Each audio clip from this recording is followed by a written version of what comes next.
He estado tocando una serie que se llama Las 4 dimensiones del crecimiento, y ya hemos tocado 2 de ellas. Hablamos acerca de la sabiduría y hablamos también acerca del cuidado, del crecimiento físico. El día de hoy quiero hablarles de un área muy importante, que es el cuidado espiritual de nuestras vidas. Vamos a hacer una oración antes de comenzar. Padre, te damos gracias, Señor, por el privilegio que nos das de poder compartir tu palabra, Señor. Te damos la gloria, la honra, y sabemos, Señor, que tú eres la persona más importante en este lugar. Prepara nuestro corazón, Señor, para recibir lo que tú tienes de tu palabra a nuestras vidas, Señor, en el nombre de Jesús.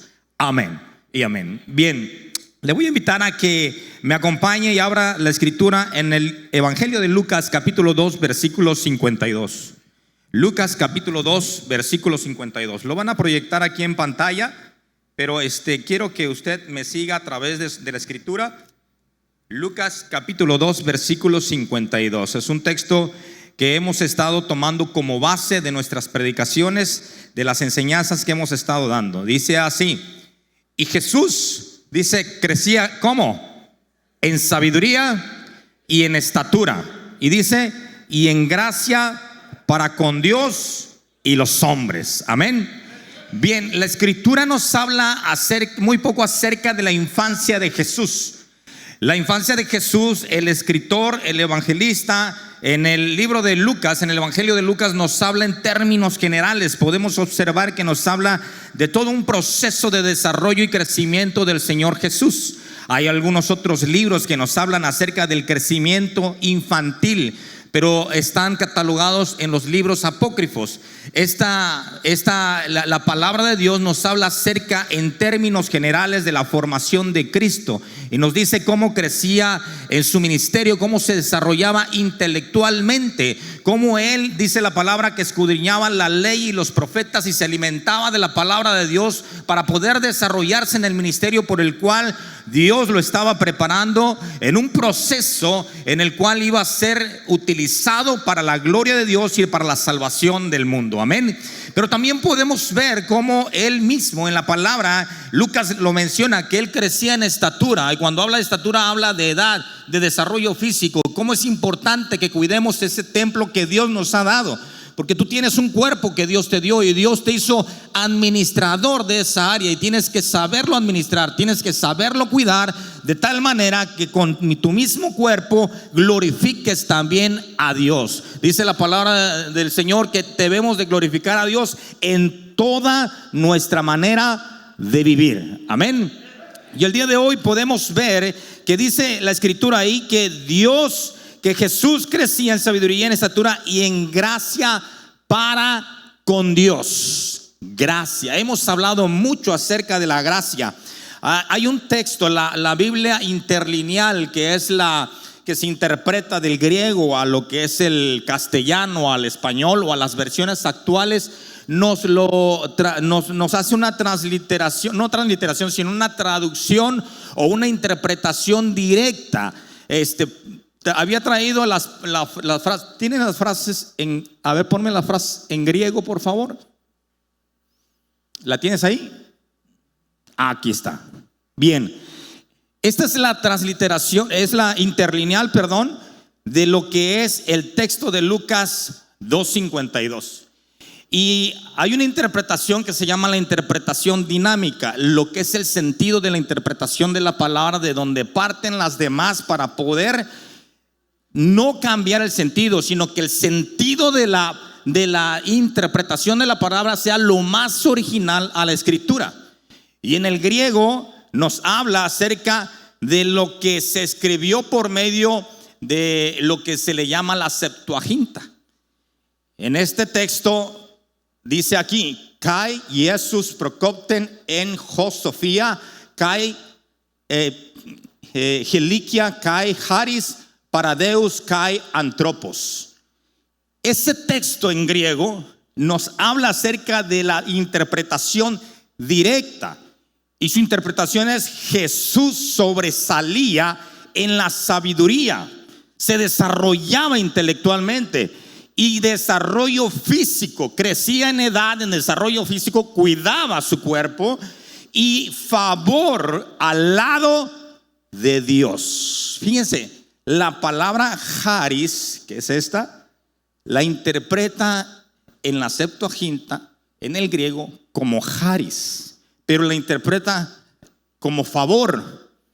Es decir, Jesús tenía el favor de Dios y también tenía el favor de los hombres.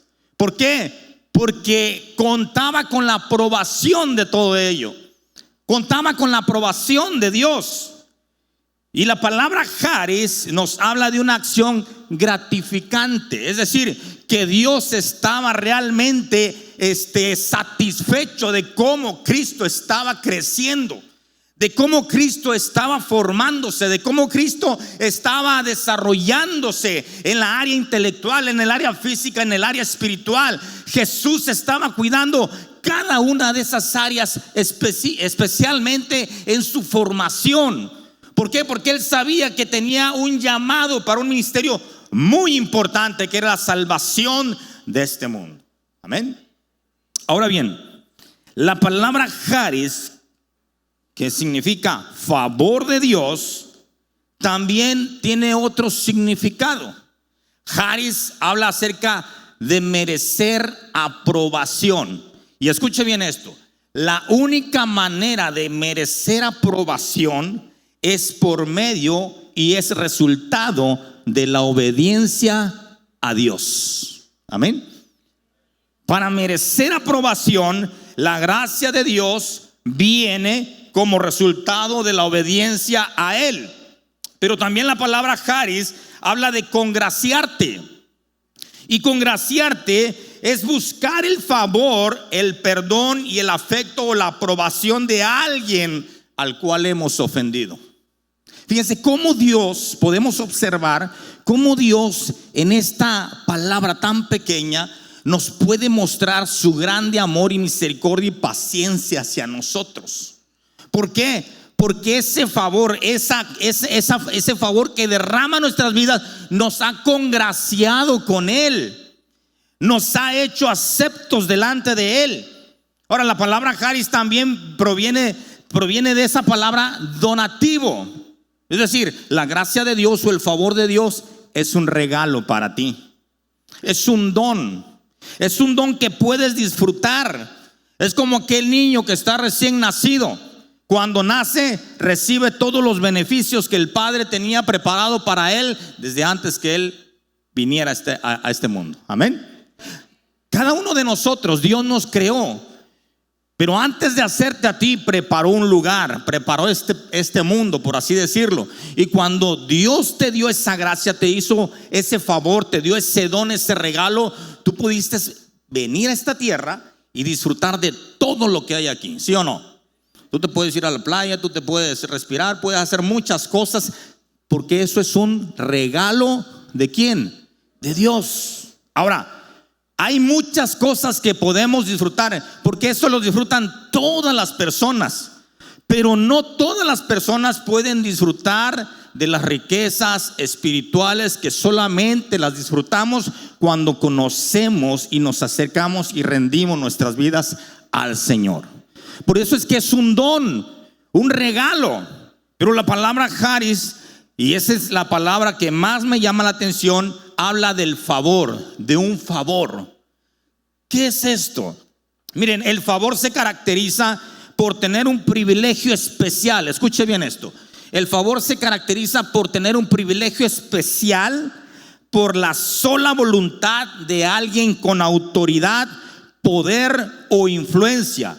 Y esto lo capacita para recibir ayuda, respaldo y protección. O sea, tú no le pides un favor a alguien que sabes que no te puede ayudar, ¿sí o no? Tienes que ir con alguien que sabes que te puede ayudar. Y cuando tienes ese favor, recibes la influencia de alguien especial con autoridad, poder y dominio. Y eso te capacita para poder tener autoridad, protección y cobertura. Amén. O sea, es decir, nosotros contamos con el favor de Dios, porque ese favor de Dios vino por medio de ¿quién? De Cristo.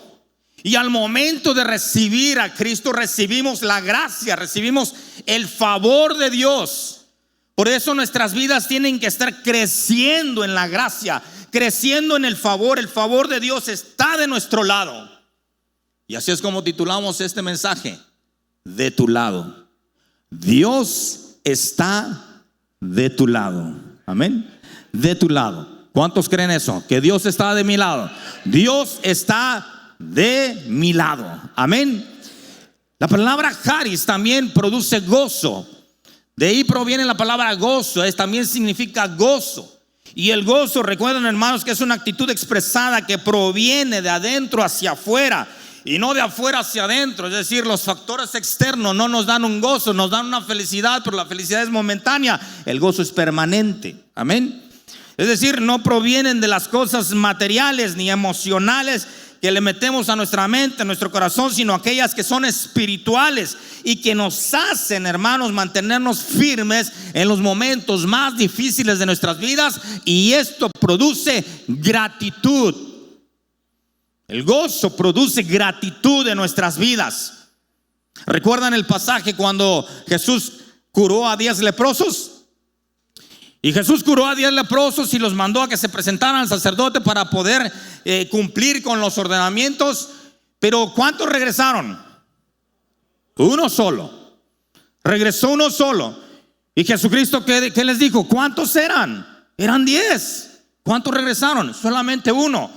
Y ese que llegó, ¿cómo creen que llegó? Llegó gozoso, llegó alegre. Señor, no puedo creer lo que ha pasado en mi vida.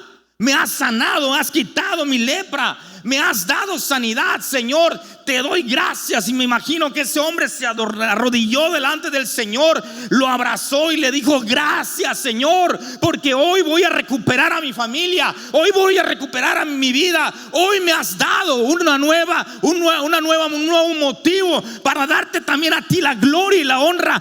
Gracias, Señor, le dijo.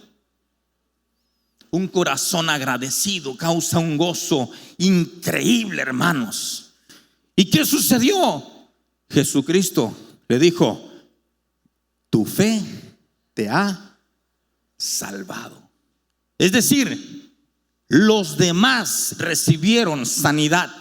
Y la sanidad, hay beneficios, hermanos, que son parciales. Hay beneficios que son parciales. La sanidad es parcial porque solamente se aplica a un área de nuestra vida. Los leprosos tuvieron una sanidad, un beneficio parcial. Pero cuando tú recibes la gracia de Dios, el favor de Dios, y recibes ese don de Dios, no solamente se vuelve parcial, sino que se vuelve integral. ¿Por qué integral? Porque afecta tu espíritu, afecta tu alma y afecta tu cuerpo. Cura todo lo que eres tú. Los demás solamente recibieron un beneficio parcial. Fue afectado su cuerpo. Recibieron sanidad, pero no recibieron salvación. Y muchos de nosotros podemos recibir sanidad, pero a lo mejor nuestro corazón está lejos del Señor. Por eso que cuando nos acercamos al Señor, mucha gente ha sido transformada, mucha gente ha sido sanada de la mente, del corazón, del cuerpo. Y esa sanidad ha producido una gratificación, un gozo, porque sabemos que el favor de Dios está de nuestro lado. El favor de Dios está de nuestro lado. Sabemos que hay una persona que tenemos el privilegio de que su voluntad, su favor está conmigo. Amén. Miren, en la versión Dios habla hoy, en el capítulo 2, versículo 52 de Lucas, fíjense lo que nos dice: y Jesús seguía creciendo en sabiduría y estatura. Y fíjate cómo dice ahí: y gozaba del favor de ¿quién? Wow. Gozaba del favor de... Hermanos, cuando tú tienes el favor de Dios y sabes que Dios está de tu lado, ¿cómo te sientes? Gozoso. Te sientes con una seguridad, porque sabes que alguien te está respaldando, ¿sí o no? Mira, aquí muchos de nosotros tenemos amistades, y tenemos a veces amistades que son influyentes, ¿verdad que sí? Y algunos hasta los presumen. No, yo soy amigo de Juan Camaney. No, yo soy amigo del presidente. No, pásele, señor, pásele, pero siéntese de este lado.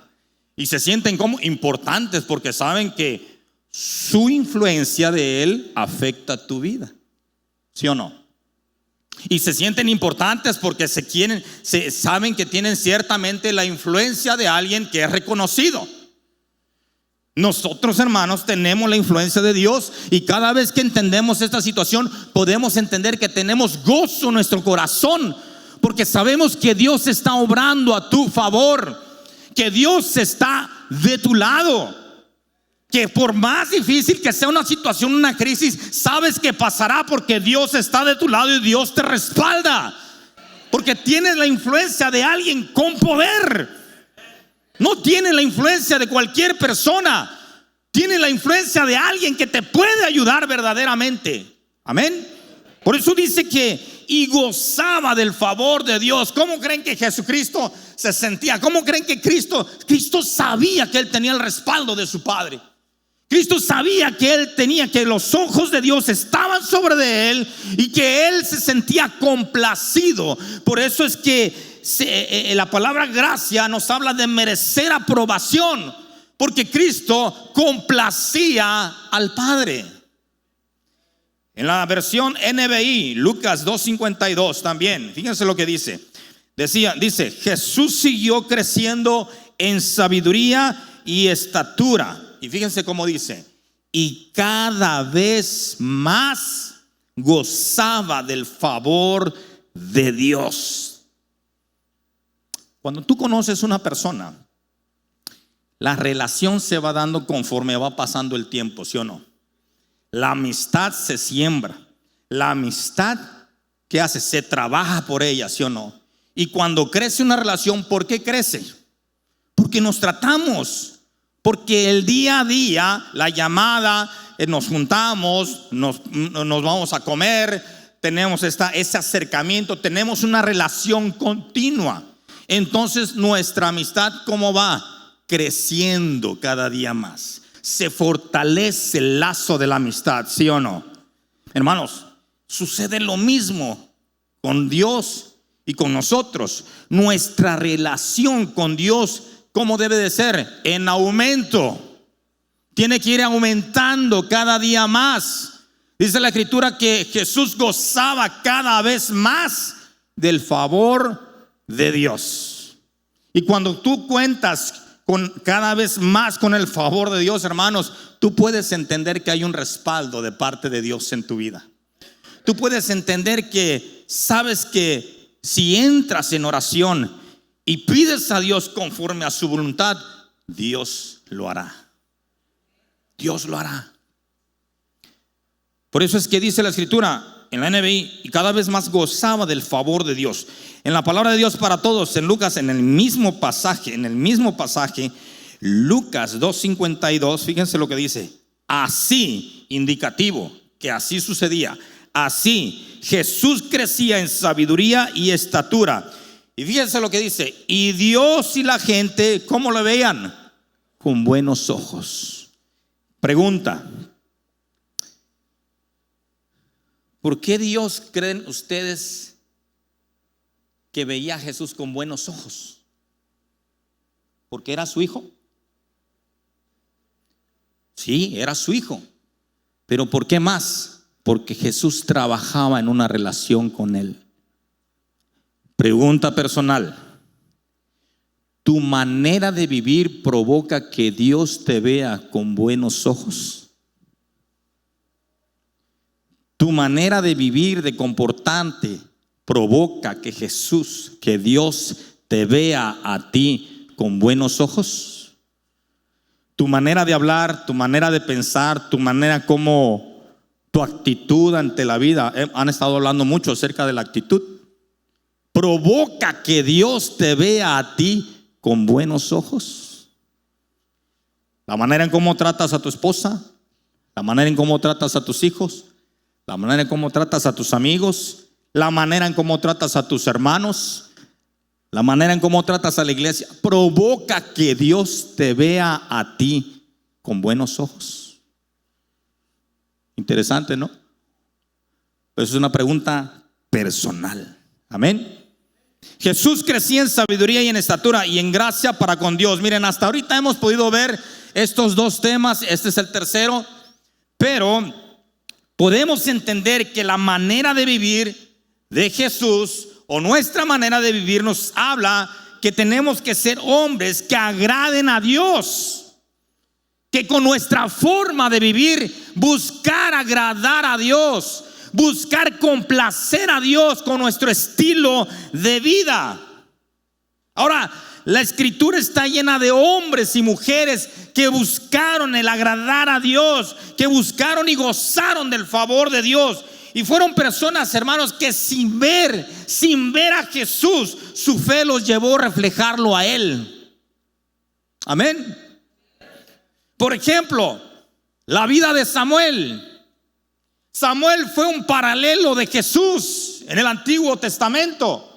Así como la escritura narra que Jesús crecía en sabiduría y en estatura, y el favor de Dios estaba con él, el favor de Dios y los hombres estaba con él, lo mismo sucedía con el profeta Samuel. Fíjense, vámonos en el 1 Samuel capítulo 2 versículo 26. Ambas vidas, hermanos, de este hombre, tanto de Samuel como de Jesús, supieron que era el crecer bajo la cobertura de Dios y ser respaldados por Dios. Primera de Samuel capítulo 2 versículo 26. Fíjense, ¿qué dice ahí? Y el joven Samuel, ¿qué dice? Iba creciendo y era acepto delante de Dios y delante de ¿quién? De los hombres. Es decir, ¿se puede vivir una vida que agrade a Dios? Sí, se puede. ¿Se puede tener una vida que agrade a Dios? Sí, se puede. Samuel sabía lo que era tener una vida que agrada a Dios. Él fue dedicado al templo a la edad de entre 4 y 7 años. Él fue dejado por su madre, por Ana, después de pedirle en oración, deseosamente, con pasión, un hijo, porque era una mujer estéril. Y prometió dejarlo en el templo, el servicio del Señor, y cumplió su palabra. Y Dios aún dice que él no había escuchado la palabra del Señor, pero Dios habló a Samuel y lo mandó a llamar. Y Samuel, dice la palabra de Dios, crecía y se fortalecía, y la gracia de Dios y los hombres estaba con Samuel. Y Samuel fue un ejemplo, un prototipo de Cristo en el Antiguo Testamento, porque su vida reflejaba que él conocía a Dios, que él le servía a Dios.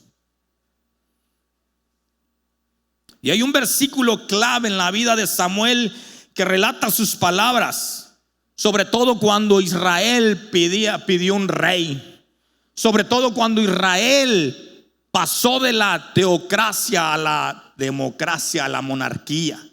Querían un rey, y Dios le permitió que puso a Saúl como rey.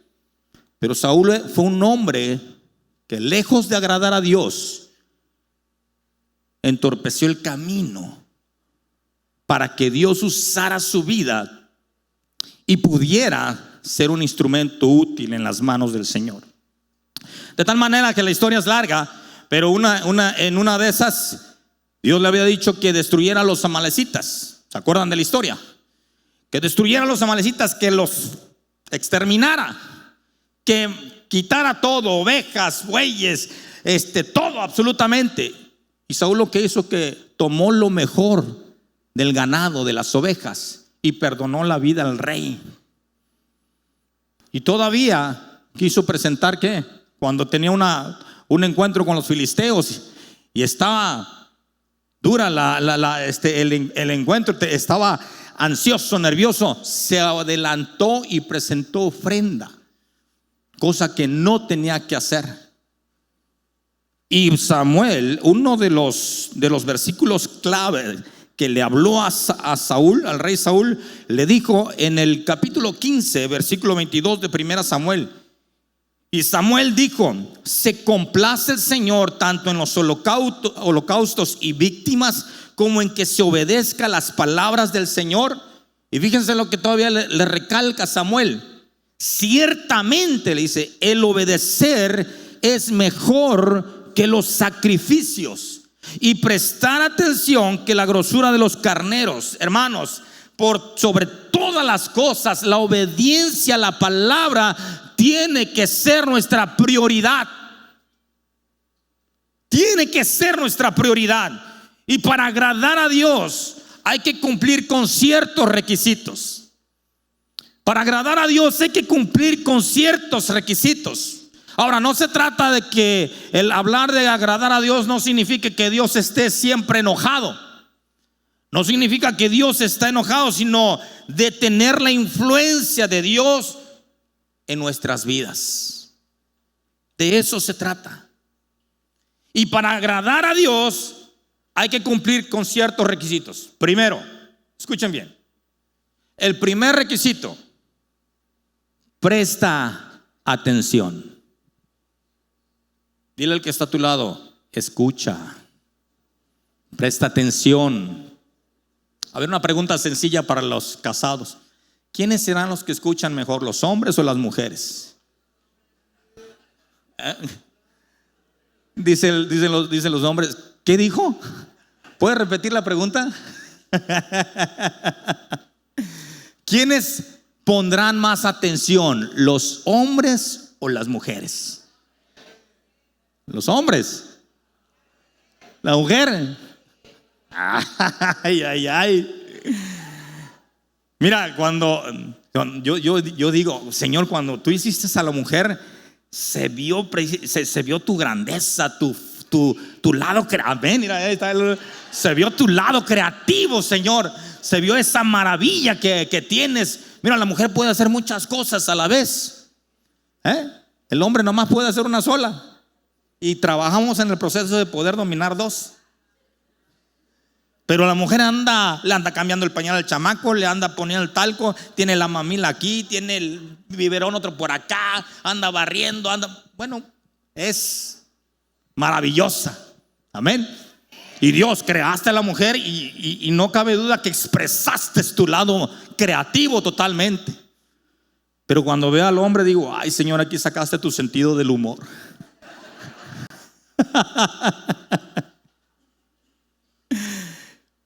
Entonces, tenemos que aprender ¿a qué? A escuchar. Aprende a escuchar. Presta atención. Presta atención. Proverbios 4, versículo 20-21. Fíjense lo que dice la escritura: hijo mío, está atento a mis palabras. Presta atención a mis palabras. Escucha. Inclina tu oído a mis razones. No se aparte de tus ojos. Guárdalas ¿a dónde? En medio de tu corazón. Entonces, Dios enfatiza en la palabra de Dios que tenemos que prestar atención ¿a qué? Al consejo primeramente de Dios. Tenemos que prestar atención. Pero hay gente que no les gusta escuchar consejo. Quiero hablar contigo. No, ya me vas a volver a regañar tú. Hay gente que no le gusta escuchar consejo. Miren, yo si algo les he dicho a mis hijas, les he dicho: lo primero que se te ocurra cuando tengas algún detalle, algún problema, es pedir consejo. ¿Qué es lo primero que se te venga? No seas reactivo, no seas reactiva. Te hicieron algo y luego queremos responder en el momento. Espérate. Pide consejo. Pide consejo.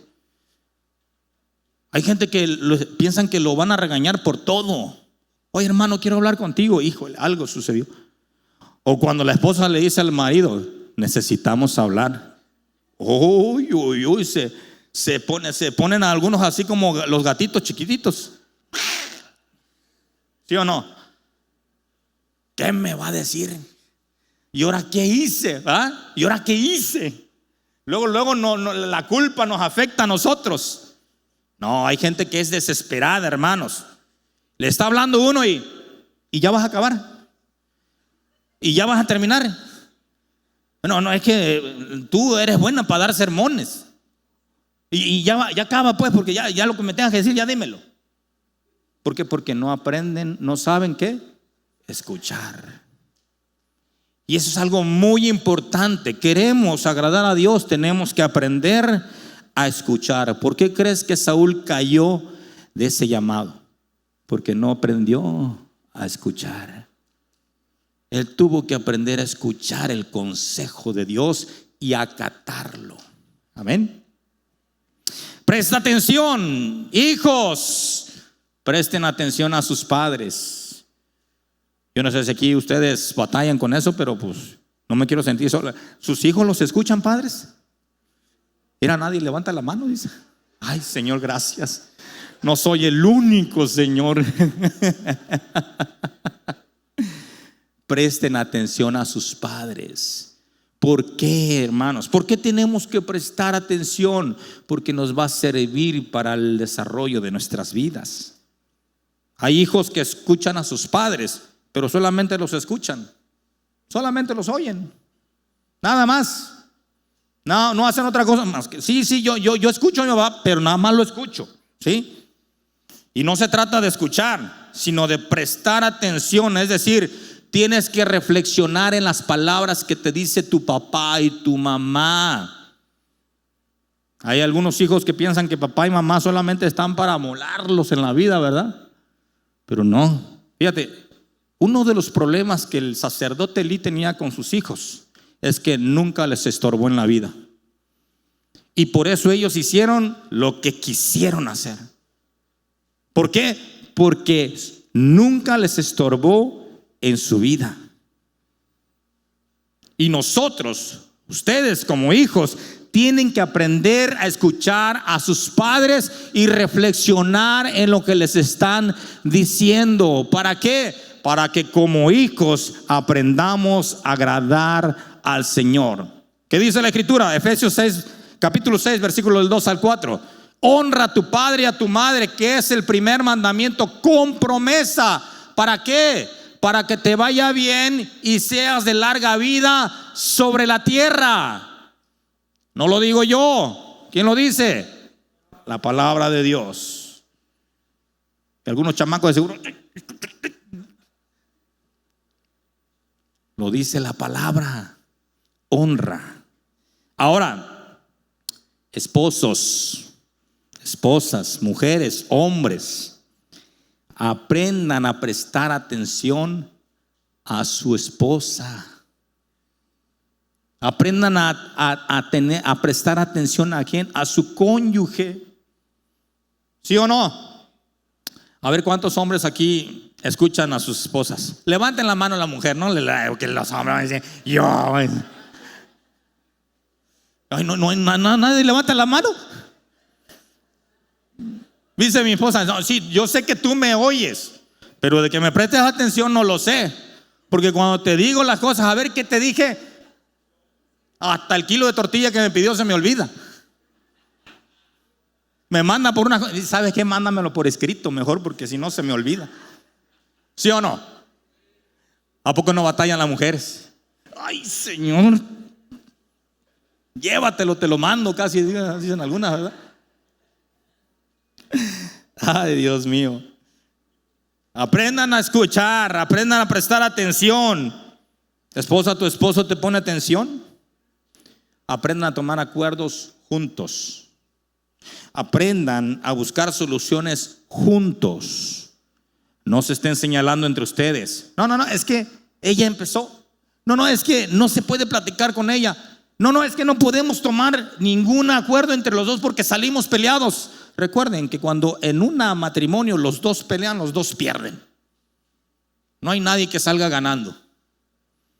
¿Sí? Para pelear se necesitan dos. Y cuando los dos pelean, los dos pierden.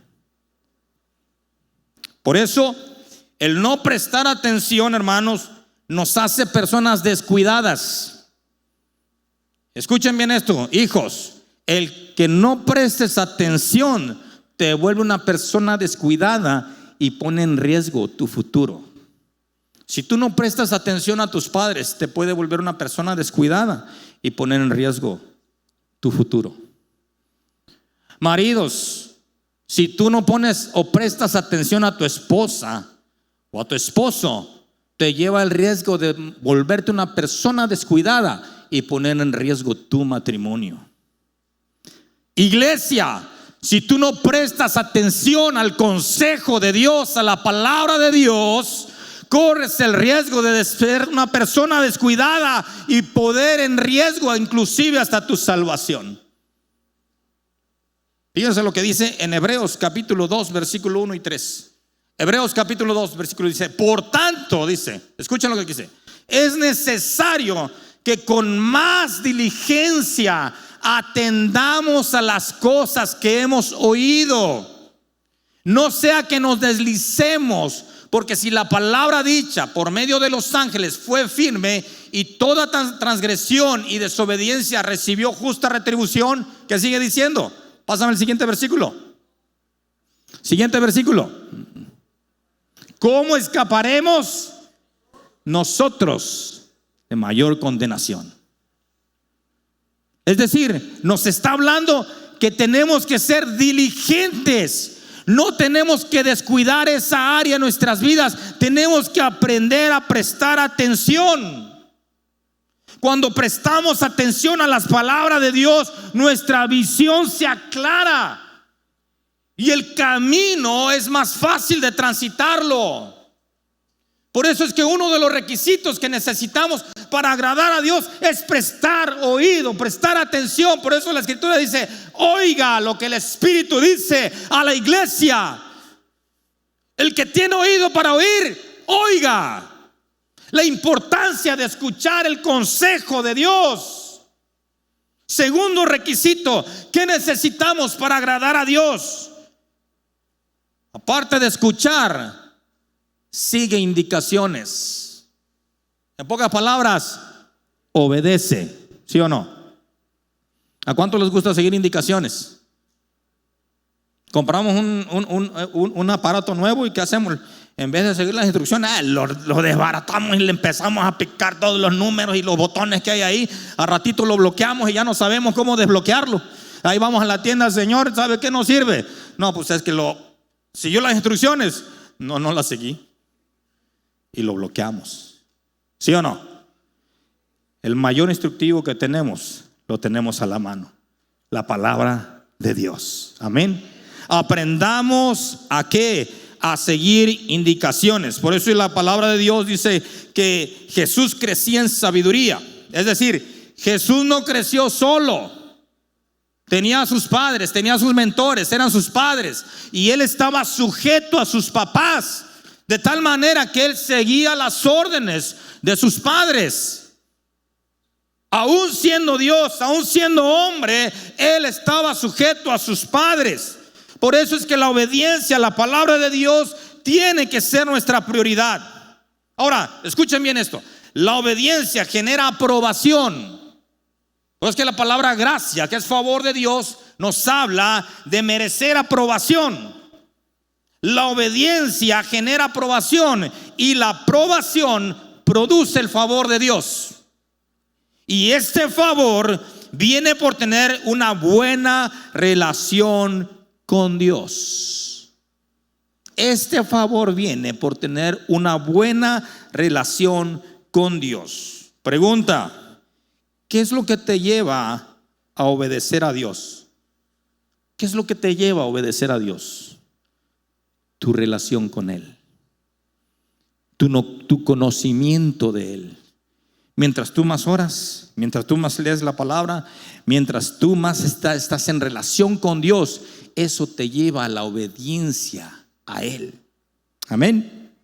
Ahora escuchen bien esto: hay cuatro cosas que son buenas. Escuchen bien esto: hay cuatro cosas que son buenas, pero no son suficientes para obedecer a Dios.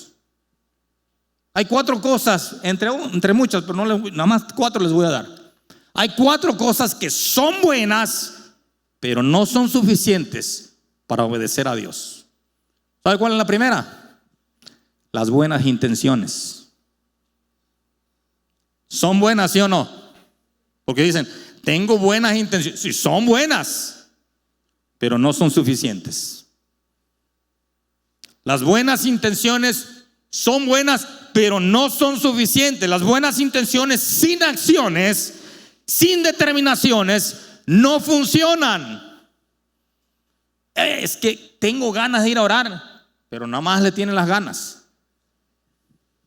¿Sí o no? Tengo ganas de ir a la iglesia, pero nomás se quedan en las ganas.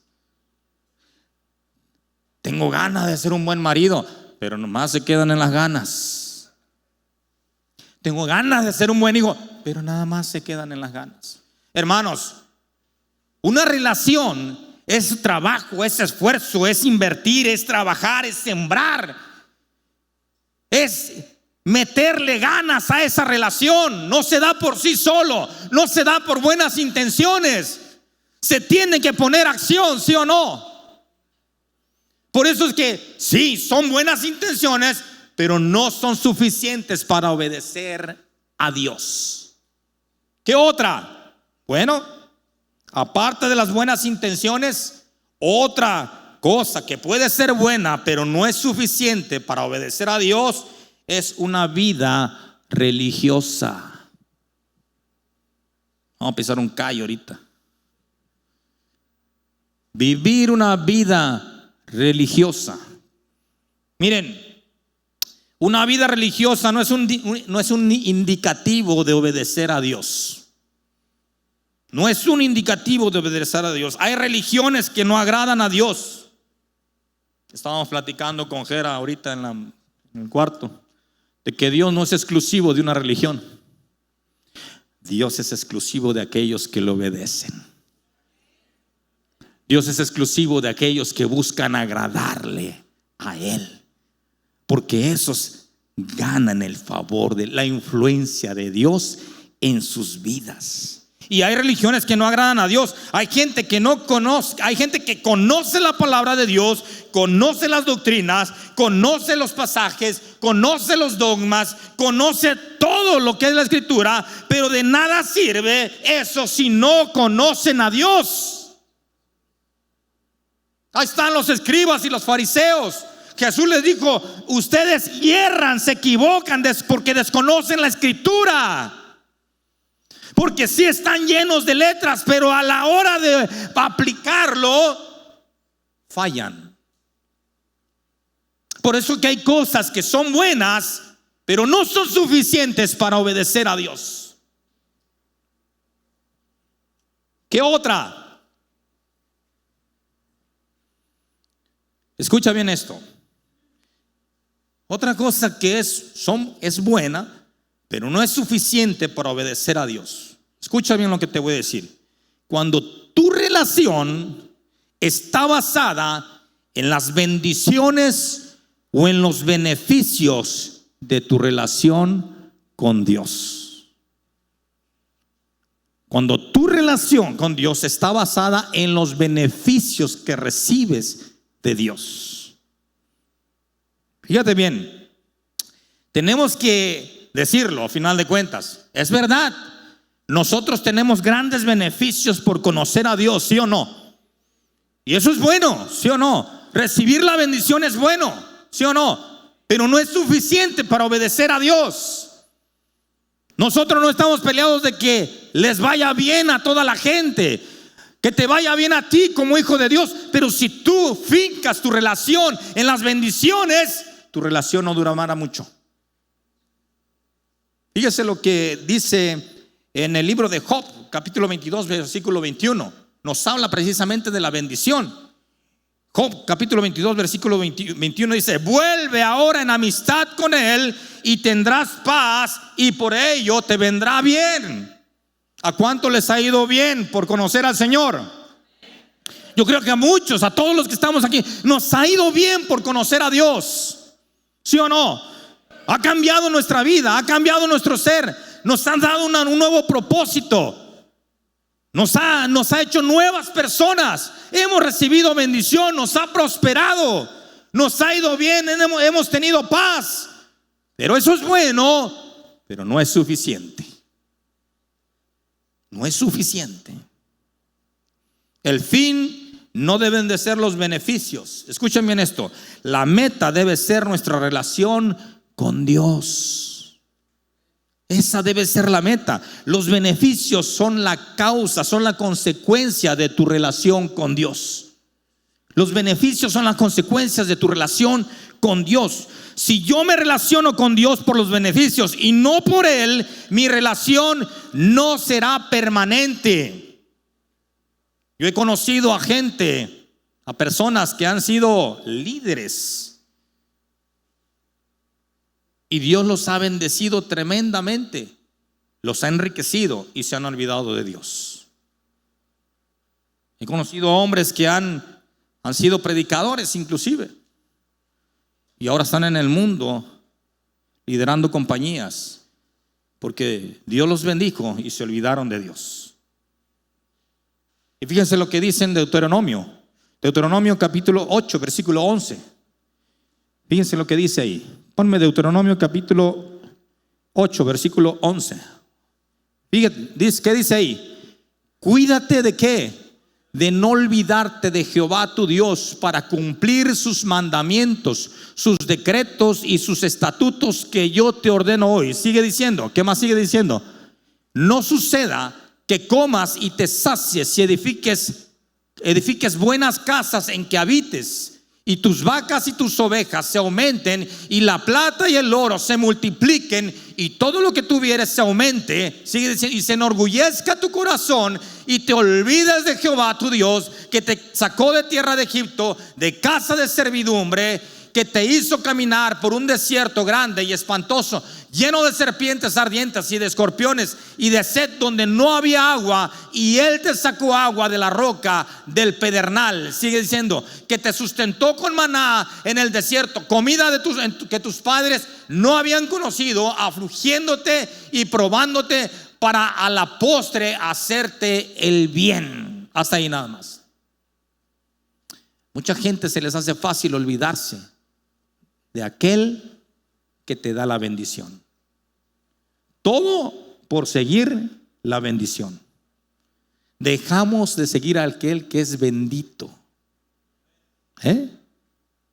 Tenemos que entender, hermanos, que lo que sostiene tu relación con Dios no es lo que Él te da, sino lo que Él es para ti.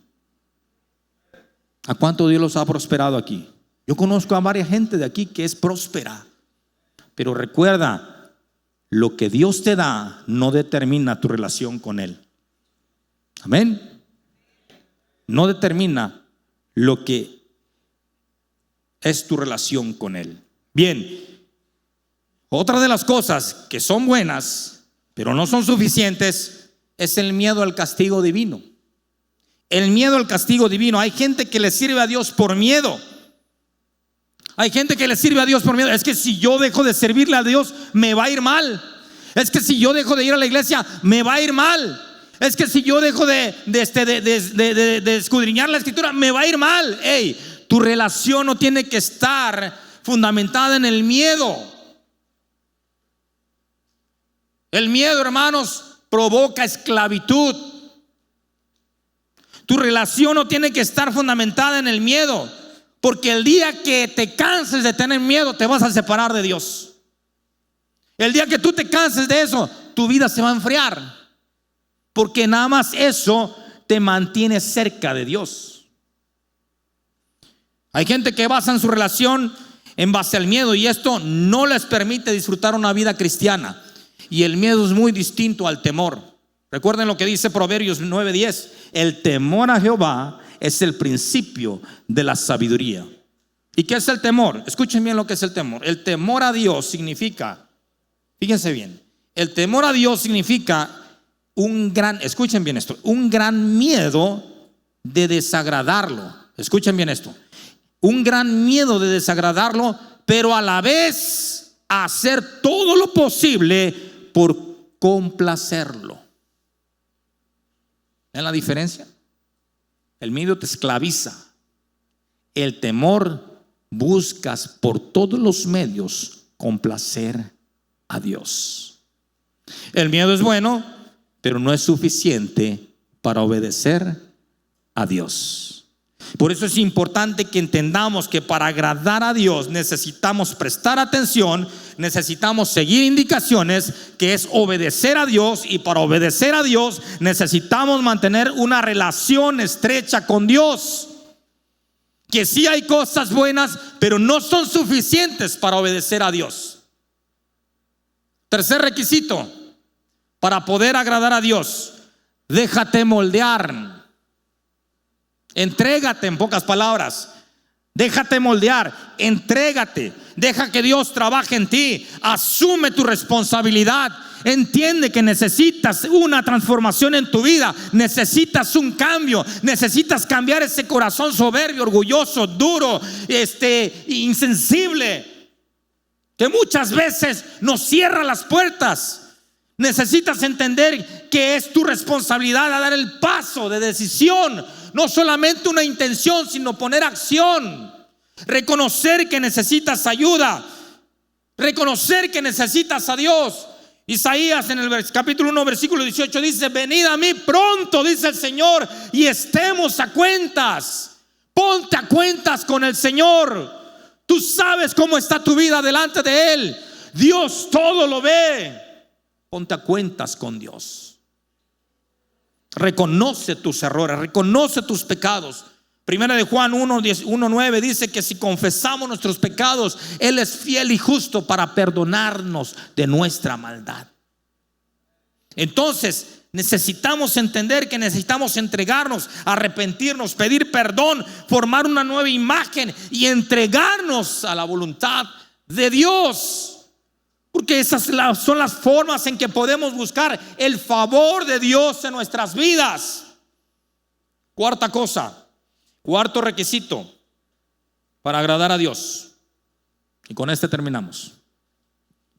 Cuarto requisito: conoce a Dios, cree. Conoce a Dios, cree.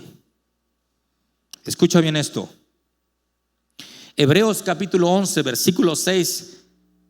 Ese texto nos dice todo en pocas palabras. ¿Qué dice? Pero sin fe, ¿qué dice? Es imposible. O sea, si tú no crees, es imposible que agrades a Dios. Es imposible que agrades a Dios. Hay gente que puede venir a la iglesia, pero puede seguir siendo un ateo en su corazón. Puede seguir desconfiando de la obra de Dios. Pero sin fe es imposible agradar a Dios. Es decir, se necesita fe para agradar a Dios. No simplemente es hecho de venir a la iglesia o leer la palabra. Necesitas creerle a Dios. Así hubo hombres que no solamente creyeron en Dios, le creyeron a Dios. Y hablamos de hombres que hicieron grandes maravillas por medio del favor de Dios, porque Dios estaba de su lado. Porque ellos sabían que contaban con el favor de Dios. Entonces la pregunta es: ¿qué es el favor de Dios? ¿Qué es el favor de Dios? Y si se lo preguntáramos a algunos de los personajes de la Escritura, su probable respuesta sería la siguiente. Escuchen bien esto. Su probable respuesta, si le preguntáramos a algunos de esos hombres de la Escritura, esto tal vez contestarían. Por ejemplo, Noé diría: mi vida y mi familia fue rescatada por la gracia y el favor de Dios en medio de una generación perversa que lo único que pensaba era en satisfacer sus deseos carnales. Dios me convirtió en su pregonero y pude disfrutar de su amistad y comunión. Me guió paso a paso para construir un arca para el juicio que se avecinaba. Mientras tanto me indicaba que advirtiera a todos de la inminente catástrofe que se acercaba, para que todo aquel que creyera y se arrepintiera encontrara salvación. Pude ver cómo los cielos se abrieron y las aguas cayeron precipitándose como una gran cascada. Fue impresionante, pero más impresionante fue cuando vi la mano de Dios cerrando el arca y entendí que el periodo de gracia había terminado para todos aquellos que no creyeron. Nuestras vidas se salvaron gracias a que Dios estaba de nuestro lado. Ahora, si le preguntaran a Abraham, Abraham hubiera dicho: yo fui reverenciado por mi propia, no por mi propia virtud, sino por el favor de Dios. Dios cultivó mi fe, me llamó en medio de una gran idolatría familiar, hizo de mi familia la raza escogida para la restauración de la humanidad y fundar la familia de Israel y la fe de los hebreos. Prometió hacer de su servidor una gran nación, dándome un hijo a los 100 años, de donde emergieron las 12 tribus de Israel. Entendí que la primer prueba que tenía que pasar era la separación de mi patria y de mi familia paterna. Tenía que volver las espaldas a la idolatría para tener comunión con Dios, porque la vida de fe comienza con la obediencia y separación. O nuestra fe nos separa del mundo, o el mundo nos separa de nuestra fe.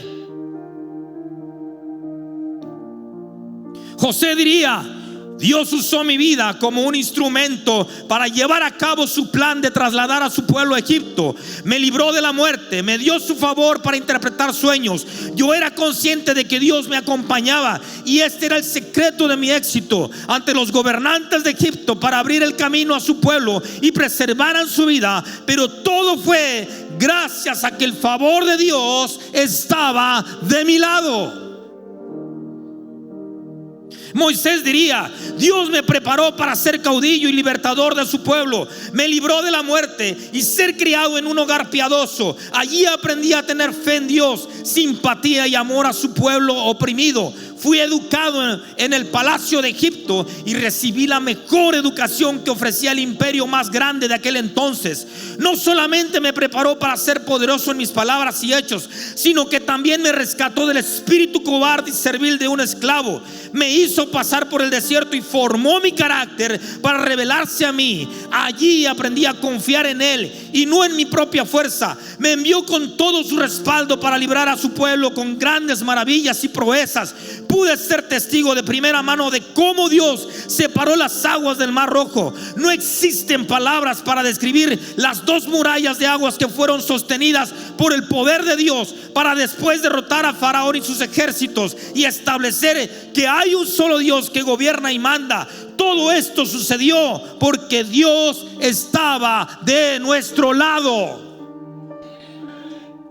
Y así pueden haber muchos otros hombres de Dios y mujeres que Dios hizo grandes maravillas con ellos. Pero hoy yo te puedo decir a ti que probablemente tú hayas perdido tal vez algunas cosas materiales, alguna situación, tal vez tu casa perdiste. Pero mira, tú sabes bien que Dios ha estado de tu lado, porque Dios te restauró todo eso y aún añadió más, porque Él ha estado de tu lado. Tal vez perdiste tu trabajo y creíste que no podrías sostener a tu familia, pero Dios te sorprendió y te dio uno nuevo para que disfrutes de tu familia y su comunión. Y esto ha pasado porque Dios está de tu lado. Tal vez te diagnosticaron una enfermedad grave y terminal, pero tú pudiste ver cómo Dios prolongó tus días y pudo darte una respuesta y obró maravillosamente en tu vida. ¿Por qué? Porque Dios está de tu lado.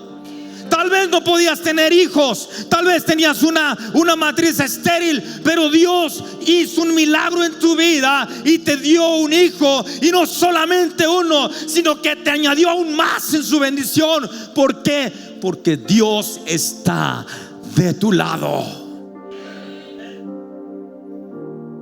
Dios sigue siendo obras y maravillas, porque cuando entendemos que podemos agradar a Dios y que el favor de Dios está de nuestro lado, Dios obra poderosamente.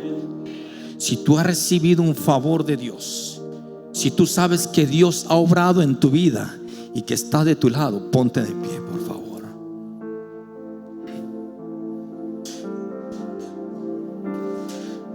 Muchos de aquí se han encontrado en una situación de vida o muerte incluso, pero han podido ver la mano poderosa de Dios. Han podido ver la mano poderosa de Dios. Y eso demuestra que Dios está de tu lado. Eso demuestra que Dios sigue obrando en tu vida. Mira, hoy te puedo decir, como le dijo el profeta Elías a esa viuda de Sarepta, y le dijo: no se acabará la harina de la tinaja, ni se agotará el aceite en la vasija hasta el día que el Señor mande lluvia sobre la faz de la tierra. Y esta es una promesa del Señor, porque Dios está de tu lado. Dios, escúchame bien, Dios traerá una providencia, proveerá una provisión que no tendrá final en tu vida. Dios traerá una provisión sin final en tu vida, porque Dios estará de tu lado, porque Dios está respaldándote, porque si trabajamos para agradar a Dios, Dios continuará estando de tu lado y verás la mano de Dios. Dios sigue siendo fiel. Levanta tus manos. Padre, en esta hora, Señor, te damos gracias. Gracias te damos, Señor, porque sabemos que tu presencia nos acompaña.